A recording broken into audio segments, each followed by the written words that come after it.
program was produced by Euclid Hitachi Heavy Equipment Incorporated. This video was developed for the operators of off-highway rigid hauler equipment. The intent of this program is to cover some of the basic safety along with common sense operating procedures.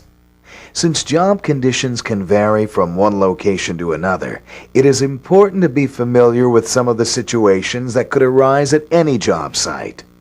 Remember, all operators are their own safety inspectors and should be continually alert to any situation that could lead to a potential hazard. Euclid Hitachi Heavy Equipment Incorporated produces several basic models of the Euclid rigid hauler. Their sizes range from a rated 35-ton up to 190-ton.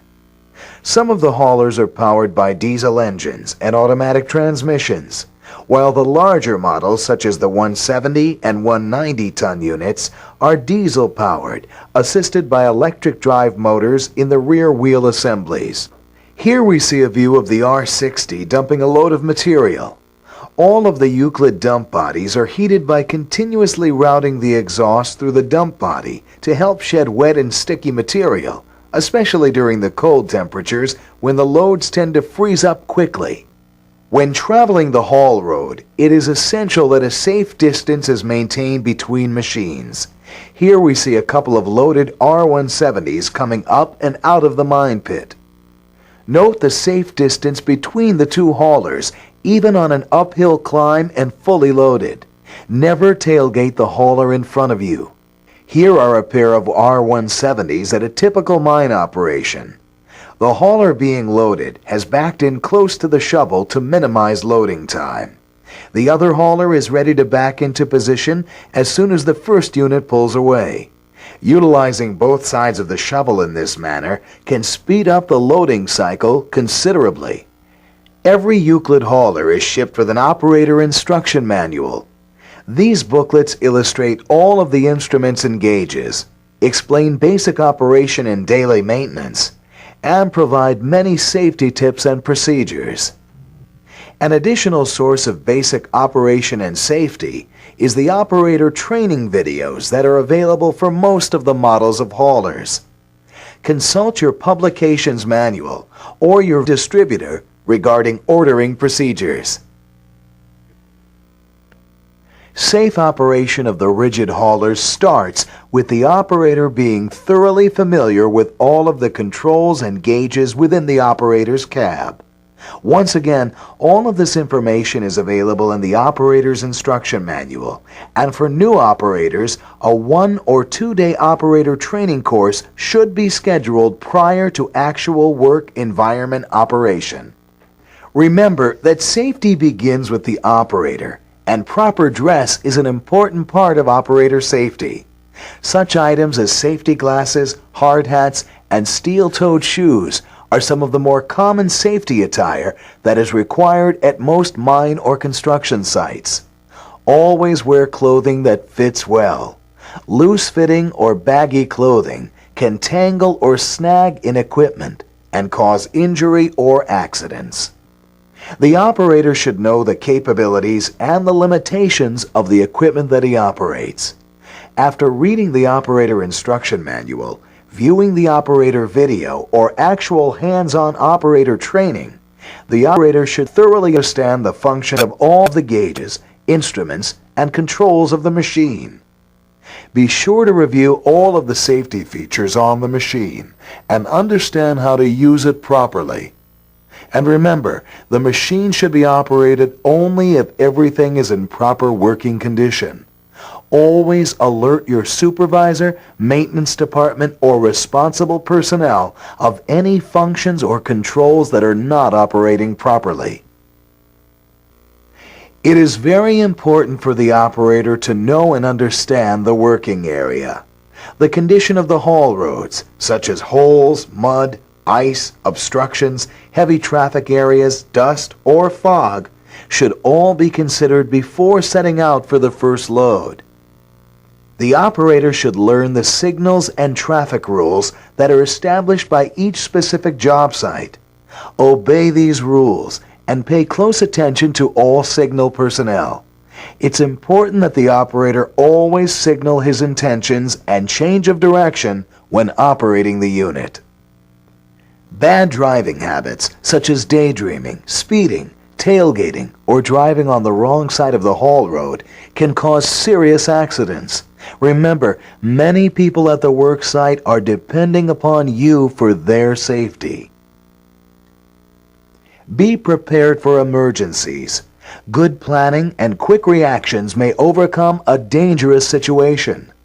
If your hauler is equipped with a fire extinguisher, then periodically check to make sure it is fully charged and readily accessible in case of a fire. It is also a good practice to have a first aid kit in your truck. The operator or the mechanic should place a lockout tag on any equipment that is not in proper operating condition. This practice can prevent personal injury or serious damage to the hauler.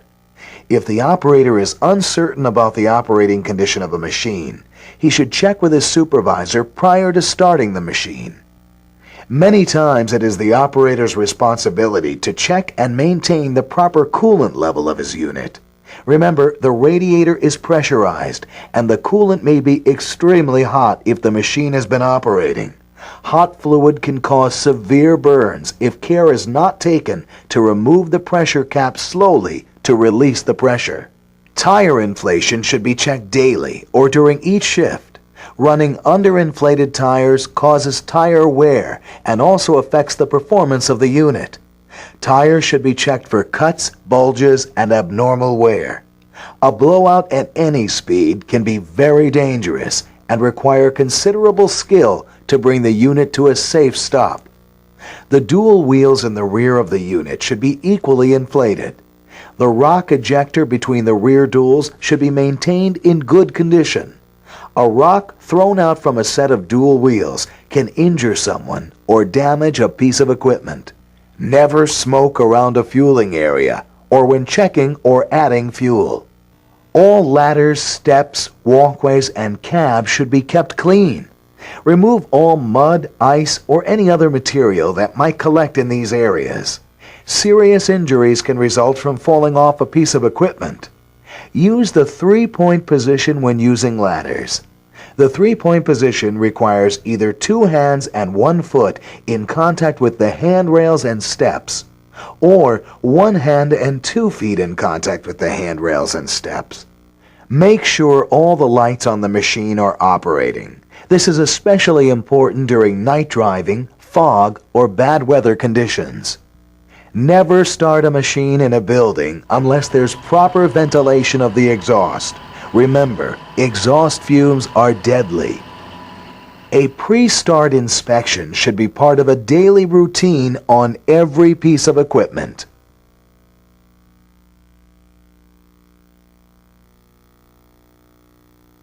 An operator handbook is provided with each new piece of Euclid equipment. These handbooks describe the instruments, gauges, and controls, and also outline the pre-start inspection for your piece of equipment. This inspection should be performed daily for the life of the equipment. When cold weather starting requires the use of starting fluid, extreme caution should be exercised. This fluid is extremely flammable and may cause fire or engine damage if used improperly. Follow the manufacturer's recommendations closely. Euclid equipment cannot be started by towing or push starting. The body prop cable should never be used to tow a unit. If it is used, the cable must be replaced immediately. The operator should double-check the machine he is going to operate, making sure all adjustments and fluid levels are correct. Before moving the machine, check all controls and gauges, such as service brakes, hoist, steering, warning devices, and safety equipment. If a problem is found, call a qualified mechanic. Consult your operator's instruction manual for details, or view the operator videos available for most Euclid models. After the machine has been inspected, the operator should adjust the seat to his comfort and fasten the seat belt so that it is snug but comfortable. After starting, the engine should be allowed to warm up before it is placed under a heavy load or into a high-speed condition. This gives the lube oil a chance to circulate through the engine and therefore reduces engine wear. An operator should learn what his unit sounds like when it's running properly. If an abnormal noise is heard, the operator should report it to his supervisor. Many costly and unwanted failures can be avoided if the problem is caught in time. And many times an abnormal noise is the first alert to a potential safety-related malfunction of the machine. If any abnormal noises or other problems develop on the machine, notify the supervisor or call a mechanic to have it checked. The operator should sound the horn before starting or moving the machine. Everyone on the job site should understand what these horn signals mean. Now we'll take a look at some of the controls and how they're utilized in the safe operation of the machines. During operation of the hauler, the operator should pay close attention to the gauges and speedometer to keep the hauler at a safe speed and to make sure all systems are functioning properly. Again, the importance of knowing your equipment cannot be overstressed. Make sure you understand all functions of the vehicle. Take the time to identify all the safety features and learn how to use them. Consult your operator's instruction manual. Always set the parking brake before leaving the unit. Watch the speedometer. The speed of the unit is completely controlled by the operator. He must know how long it takes to stop at different speeds and how the machine will react when stopping in different types of material, such as mud, snow, or sand. Remember, the machine is heavy, and even a slow-speed accident can cause severe damage or injury. Loading takes practice and requires skill because the operator must maneuver the hauler close to the loading equipment. Don't forget to sound an alarm before starting the engine. You are responsible for everyone's safety all around your vehicle. Make sure the area is clear before moving the vehicle. The tires should be inspected periodically during the shift. Check for flats. If a tire is run flat, it can get hot enough to catch on fire. The operator is responsible for knowing where other equipment is operating on the job site. Make an effort to avoid interfering with their operation. Some operators think because the equipment is so big, nothing can hurt it. This is not true. The operator should make every attempt to avoid objects on the haul roads. Even small objects can cut tires and cause them to fail prematurely. Most job sites have a traffic pattern established, so loaded vehicles drive on one side of the road and unloaded on the other. Anytime a loaded and non-loaded vehicle meet, the loaded vehicle should be given the right of way, simply because it is much easier to stop and start a non-loaded vehicle. When positioning the unit to be loaded, the operator must make sure there is enough room for the loading equipment to swing and dump the load. The operator should never leave the cab while the unit is being loaded. Serious injury could result from falling rocks or dirt. Overspeed is caused by the weight of the machine pushing it down a grade faster than the powertrain and the retarder can hold it back. The speed of the wheels is transferred through the transmission and drives the engine beyond its designed RPM. This can cause an out-of-operator control situation in addition to internal damage to the engine. This can be avoided by using the proper gear for the grade and applying the retarder. Refer to the grade chart in the operator's handbook and the grade chart decal in the cab of the machine.